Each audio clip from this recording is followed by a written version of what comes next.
മമ്മൂട്ടിയുടെ ലുക്ക് പുറത്തായതു മുതൽ ആരാധകർ ഏറെ പ്രതീക്ഷയോടെ കാത്തിരിക്കുന്ന ചിത്രമാണ് ദ ഗ്രേറ്റ് ഫാദർ. കട്ടിയുള്ള താടിയും കലിപ്പ് ലുക്കുമായി മമ്മൂട്ടി എത്തുന്ന ചിത്രത്തിന്റെ പോസ്റ്ററുകൾ റിലീസാകാൻ തുടങ്ങിയതോടെ ആവേശമായി. ആ ആവേശത്തെയും പ്രതീക്ഷയെയും നിലനിർത്തിക്കൊണ്ടായിരുന്നു കഴിഞ്ഞ ദിവസം ചിത്രത്തിന്റെ മോഷൻ പോസ്റ്റർ റിലീസ് ചെയ്തത്. ഒറ്റ ദിവസം കൊണ്ട് മോഷൻ പോസ്റ്റർ റെക്കോർഡ് നേടി. ബ്രഹ്മാണ്ഡ ചിത്രമായ ബാഹുബലിയെ പോലും മമ്മൂട്ടി കവച്ചു വെച്ചിരിക്കുകയാണ്. വെറും 55 സെക്കൻഡ് ദൈർഘ്യമുള്ള ചിത്രത്തിന്റെ മോഷൻ പോസ്റ്റർ 15 മണിക്കൂറുകൾ കൊണ്ട് 4 ലക്ഷത്തിലധികം ആളുകൾ കണ്ടു. സോഷ്യൽ മീഡിയയിൽ ട്രെൻഡ് ആകുന്ന മോഷൻ പോസ്റ്ററിന് 20,000-ലേറെ ലൈക്കുകളാണ് ചുരുങ്ങിയ സമയത്തിനുള്ളിൽ ലഭിച്ചത്. ബ്രഹ്മാണ്ഡ ചിത്രമായ ബാഹുബലിയുടെ റെക്കോർഡ് മറികടന്നാണ് ദ ഗ്രേറ്റ് ഫാദർ മുന്നേറിയത്. 24 മണിക്കൂറിനുള്ളിൽ 30,000 ലൈക്കുകളാണ് ബാഹുബലി നേടിയത്. അതേസമയം ദ ഗ്രേറ്റ് ഫാദർ 50,000-ലധികം ലൈക്കുകൾ ഒരു ദിവസം കൊണ്ട് നേടിയിട്ടുണ്ട്.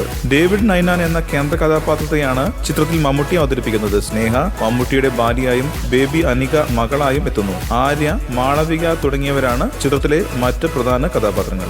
നവാഗതനായ അനീഫ് അദേനിയാണ് ചിത്രം സംവിധാനം ചെയ്യുന്നത്. കഥ കേട്ട മമ്മൂട്ടി ചെയ്യാനിരുന്ന മറ്റ് ചിത്രങ്ങൾ മാറ്റിവെച്ചാണ് ഈ ചിത്രം ഏറ്റെടുത്തത് എന്നാണ് മുമ്പ് റിപ്പോർട്ട് വന്നിരിക്കുന്നത്. ആഗസ്റ്റ് സിനിമാസിന്റെ ബാനറിൽ പൃഥ്വിരാജ്, ആര്യ, സന്തോഷ് ശിവൻ, ഷാജി നടേശൻ എന്നിവർ ചേർന്നാണ് ചിത്രം നിർമ്മിക്കുന്നത്. കൂടുതൽ സിനിമാ വാർത്തകൾക്കും വിശേഷങ്ങൾക്കും ഇപ്പോൾ തന്നെ സബ്സ്ക്രൈബ് ചെയ്യൂ മലയാളം ക്രിയേഷൻസ്.